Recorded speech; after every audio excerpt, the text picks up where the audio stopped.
झारखंड में जेएमएम के सहयोगी दलों में मंत्री बनने की होड़ लगी है, लेकिन हेमंत सोरेन ने अकेले ही सीएम पद की शपथ ले ली है, जिसके बाद कांग्रेस के विधायक अब टेंशन में आ चुके हैं। जी हाँ दोस्तों, बड़ी जानकारी आपको बताना चाहेंगे कि झारखंड में इंडिया ब्लॉक को भारी जीत मिली, लेकिन जेएमएम के घटक दलों में मंत्री बनने की होड़ लगी हुई है। कांग्रेस के दर्जन भर से ज्यादा विधायक दिल्ली में डेरा तक डाले हुए थे, इसलिए हाईकमान तय नहीं कर पा रहा है कि मंत्री पद की जिम्मेदारी किसको दी जाए और किसको नहीं।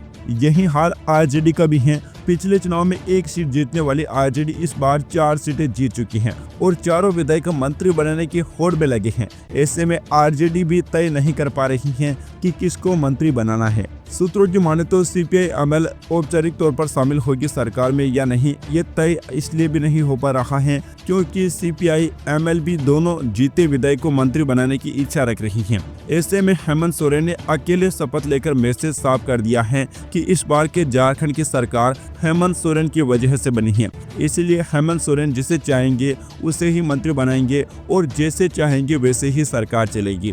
दबाव में हेमंत सोरेन आने वाले नहीं हैं। कांग्रेस के 4 मंत्रियों में एक बन्ना गुप्ता की हार हुई है। बन्ना गुप्ता सरयू से जमशेदपुर पश्चिम में हारे हैं। पिछली सरकार में कांग्रेस कोटे से 3 मंत्री जीत गए हैं, लेकिन इस बार कांग्रेस कोटे से जीतने वाले कई विधायक मंत्री बनने के लिए दिल्ली से लेकर रांची तक एक किए हुए हैं। कांग्रेस ने पर्यवेक्षक के तौर पर तारिक अनवर को झारखंड भेजा, मगर प्रभारी गुलाम अहमद मीर और तारिक अनवर की जोड़ी झारखंड में कांग्रेस कोटे से 4 नेताओं का चुनाव करने में अब तक सफलता हासिल नहीं कर पाई है। यही हाल आरजेडी का है।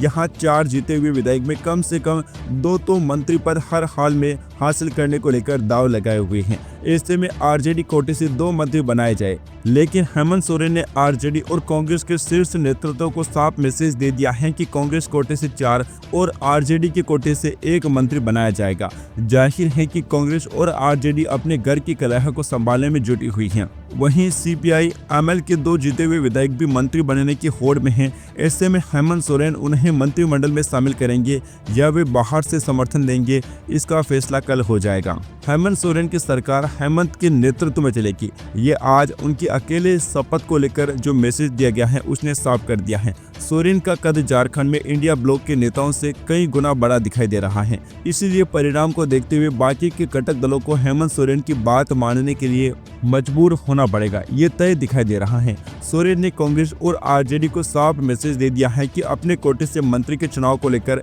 चुन ले और कांग्रेस से 4 और आरजेडी से 1 से ज्यादा वो मंत्रिमंडल में जगह देने को तैयार नहीं है। सूत्रों के मुताबिक हेमंत सोरेन ने साफ मैसेज के बाद कांग्रेस अब 3 मंत्री और 1 स्पीकर का पद मांग रही है। पहले कांग्रेस उप मुख्यमंत्री का पद चाह रही थी।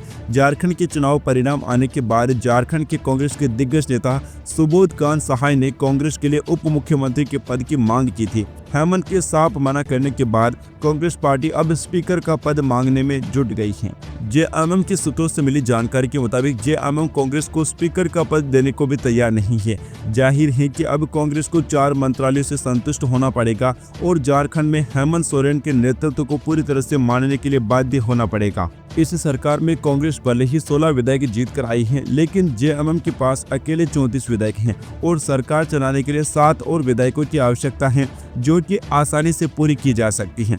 वहीं कांग्रेस के विधायक जानते हैं कि कांग्रेस को मिली 16 सीटों पर जीत में बड़ा योगदान हेमंत सोरेन और उनकी पत्नी कल्पना सोरेन का है। इसी तरह कांग्रेस पिछली सरकार की तरह इस बार हेमंत सोरेन पर दबाव बनाने की स्थिति में नहीं है। संथाल परगना और कोल्हान में हेमंत सोरेन को शानदार सफलता मिली है। कुल 28 सीटों में से हेमंत सोरेन और उनके घटक दल 27 सीटें जीतने में कामयाब रहे। जाहिर है कि आदिवासियों से मिले जोरदार समर्थन के बाद हेमंत सोरेन सरकार में आदिवासियों का ज्यादा वर्चस्व दिखाने के पक्ष में है, इसलिए जेएमएम कोटे से कुछ नए चेहरों को मौका दिया जा सकता है।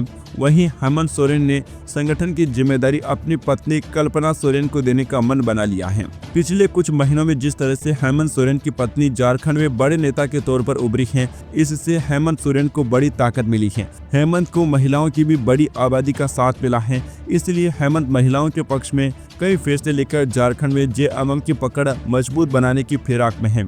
जेएमएम अब इस फिराक में है कि अगली सरकार जेएमएम अपने दम पर बना सके, इसीलिए संगठन के तौर पर मजबूती प्राप्त कर झारखंड में जेएमएम अपना पैर पसारना चाह रही है। जाहिर है कि झारखंड में मिली जोरदार सफलता के बाद हेमंत आत्मविश्वास से लबरेज है और पार्टी की मजबूत करने को लेकर उनकी आगे की सोच रहे हैं। ऐसे में हेमंत मान चुके हैं कि जनता से मिले फैसले के बाद उन्हें अपनी पार्टी को मजबूत करने के लिए काम करना है। उन्हें इस अवधि में पूरा करके जेएमएम को अपने पैरों पर खड़ा करने की पुरजोर कोशिश करनी है। इसीलिए पार्टी छत्तीसगढ़ और ओडिशा में भी पैर पसारने की सोच रही है। कांग्रेस एक विधायक दल के नेता और 4 मंत्री बनाने की पूरी तैयारी कर रही है। इससे एक साथ पार्टी 5 विधायकों को साध सकेगी। इस बार प्रमंडल और जातिवार प्रतिनिधित्व देने की पार्टी तैयारी कर रही है। एक प्रमंडल से एक मंत्री हो सकते हैं, वहीं हर जाति को समाहित करने की तैयारी में है, ताकि कांग्रेस के नारे जिसकी जितनी भागीदारी उसकी उतनी हिस्सेदारी को मंत्रिमंडल में उतारा जा सके। 2020 के बाद 2024 में हुए कैबिनेट विस्तार में संताल से कांग्रेस ने 2 विधायकों को भी मंत्री बनाया था। पलामू और उत्तरी छोटा नागपुर से एक मंत्री भी नहीं बने थे।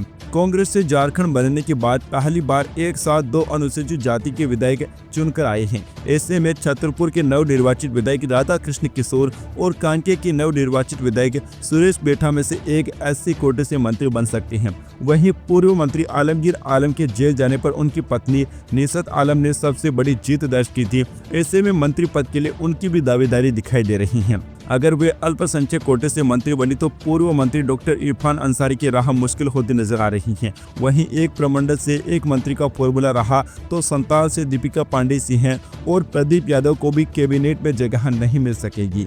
दोस्तों, आपको बताना चाहेंगे कि झारखंड में कांग्रेस पार्टी के दर्जन भर विधायक विभिन्न मार्गों से नई दिल्ली पहुंचे हैं। कुछ लोग कोलकाता के रास्ते नई दिल्ली गए हैं तो कुछ रांची से फ्लाइट टिकट पकड़कर रवाना हो गए हैं। कई विधायक इसके पीछे औपचारिक मुलाकात की बात भी कह रहे हैं। उनका कहना है कि जीत के बाद पार्टी के सीनियर नेताओं को धन्यवाद कहने के लिए वो दिल्ली पहुंचे हैं। कोई भी मंत्री बनने या बनाए जाने की बात खुलकर नहीं कर रहा है, लेकिन दोस्तों अटकल लगाई जा रही है कि सभी नेता मंत्री बनना चाहते हैं। नई दिल्ली पहुंचने वाले प्रमुख नेताओं में मंत्री रह चुकी दीपिका पांडे सिंह और डॉक्टर इरफान अंसारी का नाम प्रमुख है। इसके अलावा ममता देवी, कुमार जय मंगल सिंह, राजेश कच्छप, भूषण बाडा, नमन विकसल, कोंगाड़ी आदि कई लोगों के नाम सामने आ रहे हैं। सभी के अपने अपने दावे और तर्क हैं। इन नेताओं के अलावा पूर्व मंत्री बंधु तिर्की भी नई दिल्ली पहुंच गए हैं। माना जा रहा है कि वह अपनी पुत्री विधायक शिल्पी नेहा तिर्की के लिए नई दिल्ली में लॉबिंग कर रहे हैं। पूर्व प्रदेश अध्यक्ष राजेश ठाकुर भी प्रदेश कांग्रेस प्रभारी और अन्य सीनियर नेताओं से विधायकों को लेकर मिल रहे हैं। दोस्तों, आपको बताना चाहेंगे कि झारखंड में इस बार विधानसभा का नजारा बिल्कुल बदला हुआ दिखाई देगा, क्योंकि पहली बार सदन में 12 महिला विधायक जीतकर पहुंची हैं।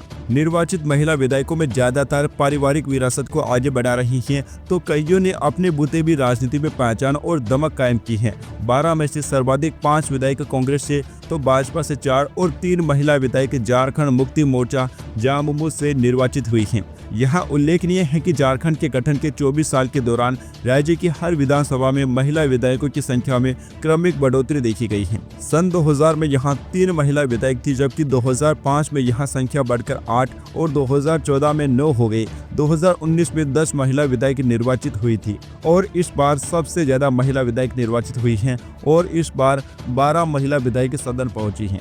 एक तरफ भारतीय जनता पार्टी महाराष्ट्र में अपनी शानदार जीत से उत्साह में है, तो वहीं दूसरी तरफ झारखंड में अपनी हार पर एक समीक्षा बैठक आयोजित करने की तैयारी कर रही है। पार्टी ने 30 नवंबर और 1 दिसंबर को बैठक बुलाई है, जिसमें वह झारखंड में हार के कारणों का मंथन करेगी। सूत्रों के मुताबिक झारखंड बीजेपी अध्यक्ष बाबूलाल मरांडी हार का कारण समझाने के लिए सभी हारे हुए उम्मीदवारों के साथ 1-to-1 बैठक करेंगे। मैराथन समीक्षा बैठक के बाद पार्टी नेताओं के दिल्ली जाने की संभावना है, जहां वे भाजपा के शीर्ष नेतृत्व को एक विस्तृत रिपोर्ट पेश करेंगे।